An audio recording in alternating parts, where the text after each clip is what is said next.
Picture this. A boy grows up with almost nothing in the rural countryside of Surin province in northeastern Thailand. His parents are elephant herders. There is no fancy training academy, no movie studio, no Hollywood agent knocking on the door. The only movies this boy gets to watch are projected onto bedsheets hung outside at village temple fairs. But in those flickering images, he sees Bruce Lee move like lightning. He watches Jackie Chan turn every object around him into a weapon. He sees Jet Li flow through a fight like water. And right then, in that dusty village in Thailand, a fire gets lit inside him that nobody will ever fully be able to put out. That boy is Tachikorn Yiram. The world would come to know him as Tony Jaa.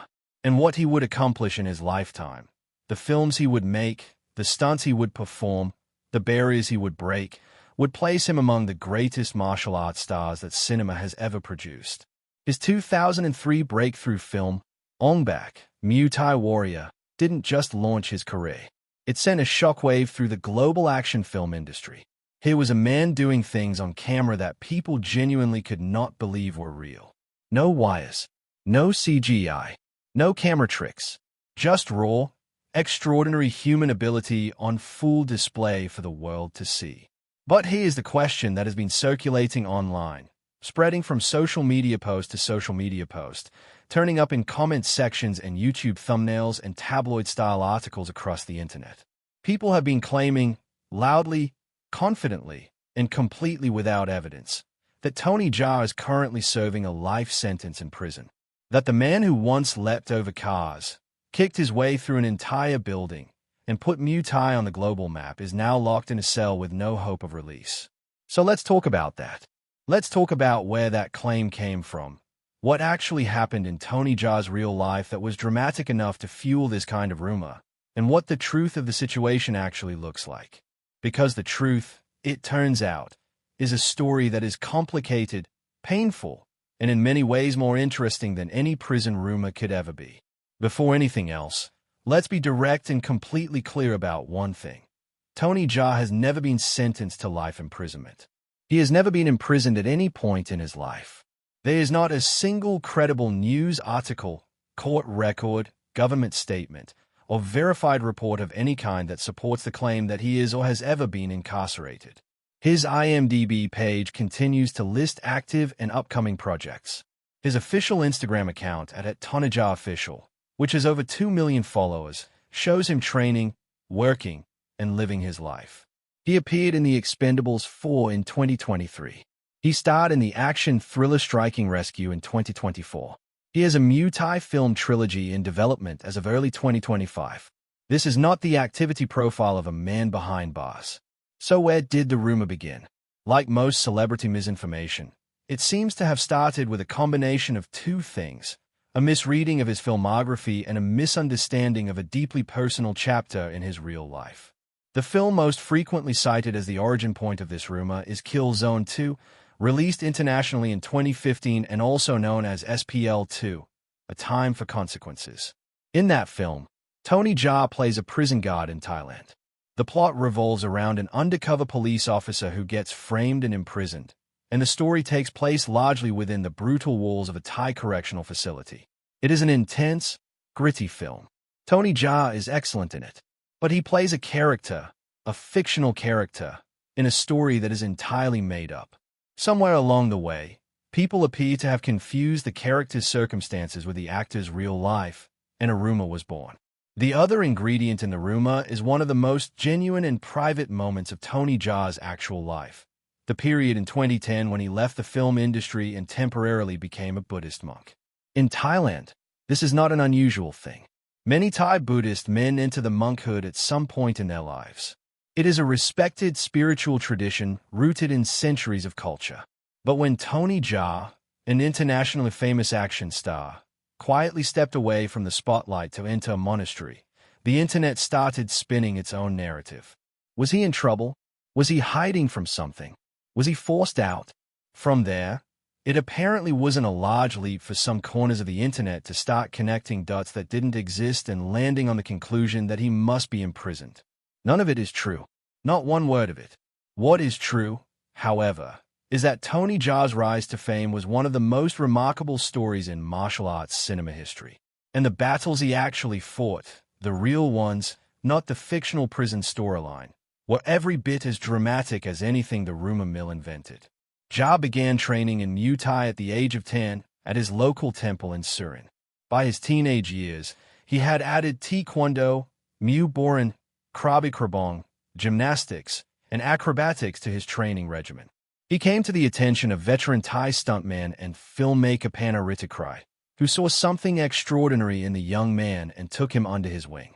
Under Ritikrai's guidance, Jaa began working as a stunt performer, eventually doubling for international stars and productions that were filming in Thailand. He even doubled for the legendary Sammo Hung in a commercial that required its performer to grab an elephant's tusks and somersault onto the animal's back. Tony Jaa did it without hesitation. For 14 years, he worked largely in the background, developing his skills, refining his craft, and waiting for the opportunity that would change everything. That opportunity arrived in 2003 in the form of Ong-Bak, Muay Thai Warrior.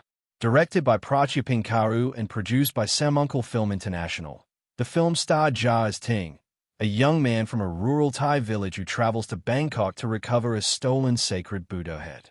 What made Ong-Bak unlike anything audiences had seen before was its absolute refusal to use the safety nets of modern action cinema. No CGI, no stunt wires, no camera manipulation. Every leap, every kick, every bone-crushing impact you see in that film is Tony Jaa actually doing it in real time. The world noticed. Critics and audiences in Asia were stunned. International distributors came calling. The film was picked up for worldwide distribution, dubbed into multiple languages, and released in markets across the globe. Overnight, Tony Jaa became an international star. Hollywood directors took notice. Producers from Hong Kong and China wanted meetings. Jackie Chan himself, one of Jaa's childhood idols, expressed admiration and reportedly asked director Brett Ratner to consider Jaa for a role in Rush Hour 3. The trajectory seemed unstoppable. And then things got complicated. When Tony Jaa signed his initial contract with Samuncle Film International back in 2003, he was a young man with no track record and limited negotiating power.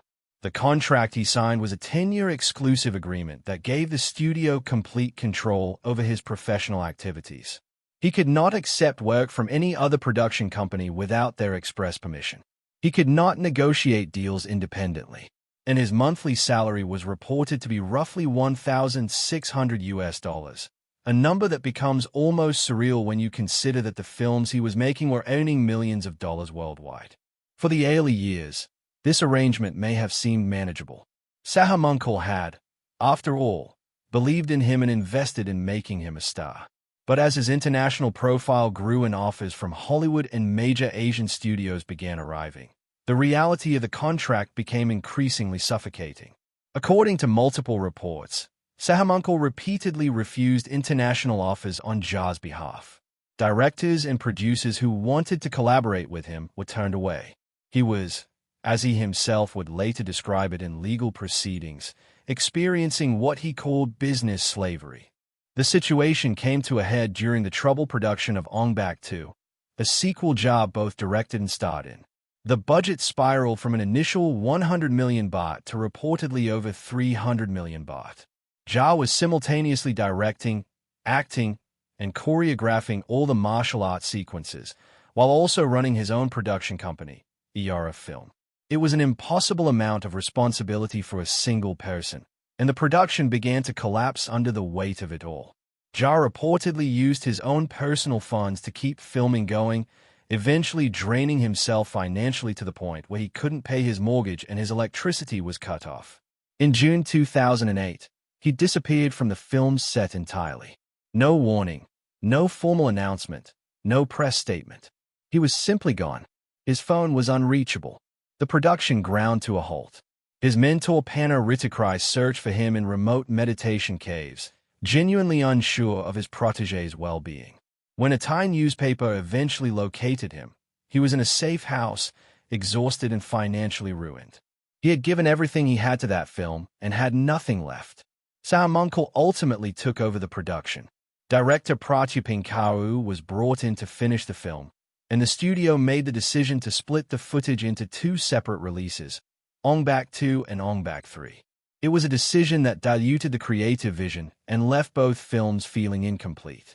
For Jaa, who had poured years of his life into what was supposed to be his defining directorial debut, it was a devastating creative loss on top of an already crushing personal one. In May 2010, he made the decision that would feed so many future rumors. He temporarily left the film industry and entered the Buddhist monkhood. He spent time in contemplative retreat, stepping away from the noise, the legal pressures, the financial ruin, and the relentless demands of the industry. It was not a scandal. It was not a crime. It was a man reaching his breaking point and choosing peace over chaos. Eventually, Tony Jaa returned to acting. But the contract battle with Sam Uncle was far from over.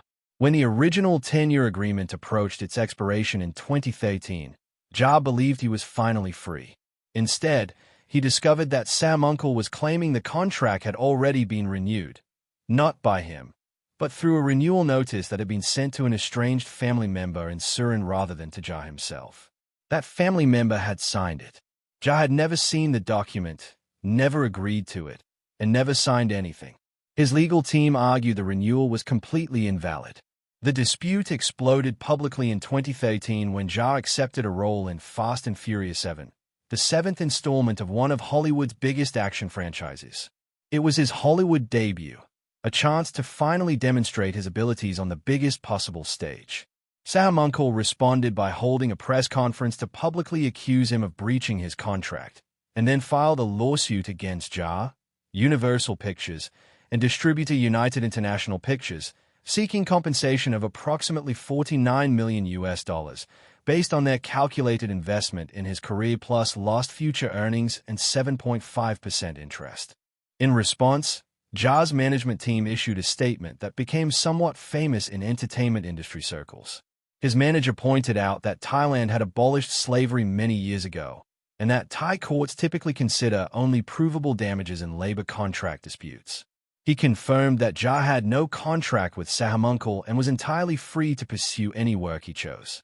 The legal battle escalated dramatically in March 2015 when a Thai civil court granted Sam Uncle an injunction blocking the release of Fast and Furious 7 in Thailand.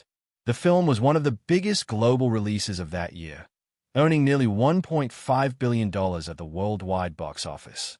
In Thailand, the home country of one of its cast members, it was being held up by a contract dispute. Thai audiences were furious. Within a day of the injunction being issued, more than 20,000 people joined a Facebook group calling for the court to overturn it. The injunction was eventually lifted, allowing the film to release in Thailand, though the underlying lawsuit continued. The legal battle also threatened other projects, including Skin Trade, his action film opposite Dolph Lundgren, SPL2, A Time for Consequences, and an ambitious incomplete project called A Man Will Rise, which had been in production with Lundgren before grinding to a halt and remains unfinished to this day. Then, in July 2015, Sam Uncle Film International withdrew the lawsuit entirely. Sam Uncle head Somsak Tekratanaprazit announced he had instructed his legal team to drop all court cases. Jaa issued a statement through his official channels, noting that with the assistance of all relevant parties, he and Sam Uncle had been able to settle their differences and had decided to end all legal action against one another. He was free. Let's return, one final time, to the claim that prompted this entire conversation. Tony Jaa sentenced to life imprisonment. It sounds explosive. It sounds like the kind of story that would be impossible to miss if it were true. And that, actually, is the most important thing to understand about it. If Tony Jaa were genuinely serving a life sentence, it would be front-page news in every entertainment publication on Earth. The BBC would cover it. Reuters would cover it. The New York Times would cover it. Every major Thai newspaper would be reporting on it constantly. His family would be making public statements. His management would be responding. His projects would be shut down. None of that has happened, because none of it is true. What Tony Jaa has actually been doing is continuing to build one of the most distinctive careers in modern martial arts cinema. He appeared alongside Sylvester Stallone, Jason Statham,